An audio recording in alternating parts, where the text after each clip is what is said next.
और अब बात सियासत की। राष्ट्रपति चुनाव में क्रॉस वोटिंग के बाद गुजरात कांग्रेस को आज एक और बड़ा झटका लग सकता है। सूत्रों के मुताबिक आज गुजरात कांग्रेस में विद्रोह हो सकता है, जिसकी अगुवाई शंकर सिंह वाघेला करेंगे।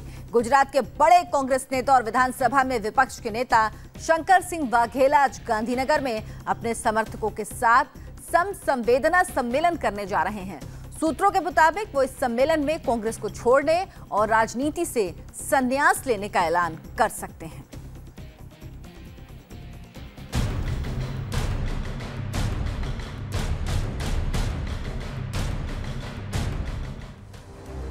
गुजरात में कांग्रेस को आज जोर का झटका लग सकता है। गुजरात विधानसभा में विपक्ष के नेता और राज्य में कांग्रेस का सबसे बड़ा चेहरा रहे शंकर सिंह वाघेला आज कांग्रेस छोड़ सकते हैं।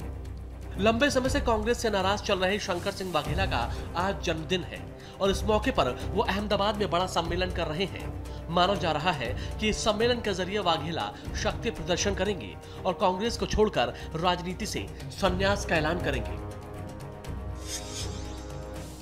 शंकर सिंह वाघेला जैसा कि खुद कह चुके हैं, वो इस सम्मेलन में शामिल होंगे और गुजरात की जनता के नाम एक संदेश देंगे। जैसा कि जानकारी हमें मिल रही है, वो संदेश साफ होगा। शंकर सिंह वाघेला कांग्रेस से नाराजगी के चलते पार्टी को अलविदा कह रहे हैं, पार्टी को अलविदा कह देंगे, पार्टी से अपने सारे संबंध तोड़ लेंगे। लेकिन वो साथ साथ ये भी जरूर कहेंगे कि वो राजनीतिक जीवन से संन्यास ले रहे हैं, लेकिन सामाजिक जीवन में बने रहेंगे।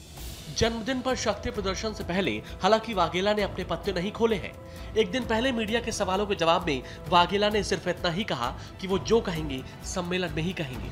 गुजरात में जो आज की स्थिति है उसके बारे में जो गुजरात की साहसिक जनता है, इसको मैं अपनी ओर से एज अ लीडर अपोजिशन में जो संदेशा देने वाला हूँ, वही पब्लिक की सबके बीच वो message I will read accordingly, या मैं जो कि भाषण करूंगा थोड़ी देर के लिए, तो गुजरात की जनता को ध्यान में रखते हुए और आज की जो पॉलिटिकल सिचुएशन है उसके बारे में वहाँ मैं मैसेज कहूँगा, संदेशा कहूँगा या पढ़ूंगा। राष्ट्रपति चुनाव में वाघेला पहले ही अपनी ताकत दिखा चुके हैं। राष्ट्रपति चुनाव के नतीजे आने के बाद ये साफ हो गया कि गुजरात में कांग्रेस से करीब 11 विधायकों ने एनडीए उम्मीदवार रामनाथ कोविंद के पक्ष में क्रॉस वोटिंग की। गुजरात में कांग्रेस के 60 एमएलए हैं, लेकिन मीरा कुमार को सिर्फ 49 एमएलए ने वोट किया। बीजेपी के 121 एमएलए हैं, लेकिन कोविंद को 132 एमएलए के वोट मिले।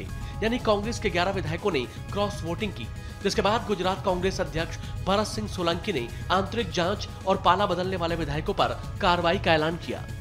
पार्टी में हम इसके बारे में जांच कराएंगे और जांच कराने के बाद आने वाले समय में पार्टी को डिसिप्लिन बनाने में क्या क्या कदम उठाने हैं उसके बारे में हम तय करेंगे। गुजरात में इसी साल विधानसभा चुनाव होने हैं। खबर है कि वाघेला के संन्यास लेने पर कुछ कांग्रेस विधायक भी पार्टी छोड़ सकते हैं। सूत्रों के मुताबिक वाघेला कांग्रेस छोड़कर सक्रिय राजनीति से अलग हो जाएंगे और बाहर से कांग्रेस को नुकसान पहुंचाने का काम करेंगे। खबर है कि वाघेला के बेटे और उनके समर्थक विधायकों को बीजेपी में शामिल किया जाएगा और विधानसभा चुनाव में टिकट भी दिए जाएंगे।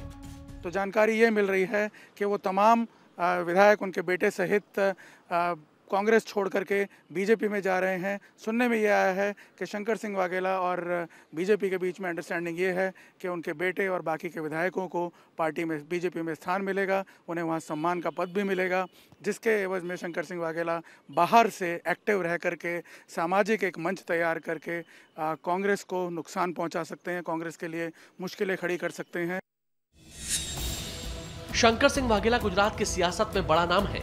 राजनीतिक गलियारे में उनके समर्थक उन्हें बापू कहकर बुलाते हैं। जनसंघ और फिर बीजेपी के दामन तले सियासत का पहला कदम रखने वाले शंकर सिंह वाघेला करीब 26 साल तक बीजेपी में ही रहे, लेकिन 1996 में बीजेपी से विद्रोह करके नई पार्टी बनाई और फिर कांग्रेस में शामिल हो गए। पिछले 19 साल से वो कांग्रेस में है। शंकर सिंह वाघेला साल 1996 में करीब 1 साल के लिए गुजरात के सीएम भी रह चुके हैं और पिछले 5 साल से गुजरात विधानसभा में विपक्ष के नेता हैं। वाघेला का विद्रोह दिसंबर में होने वाले गुजरात विधानसभा चुनाव में कांग्रेस के लिए बड़ा झटका होगा, तो बीजेपी के लिए सोने पर सुहागे वाली स्थिति है। सूत्रों के मुताबिक कांग्रेस आलाकमान ने नेताओं को वाघेला के जन्मदिन कार्यक्रम में न जाने का फरमान जारी किया है और आदेश न मानने पर कार्रवाई की चेतावनी भी दी है। निर्णय कपूर, इंडिया टीवी, अहमदाबाद।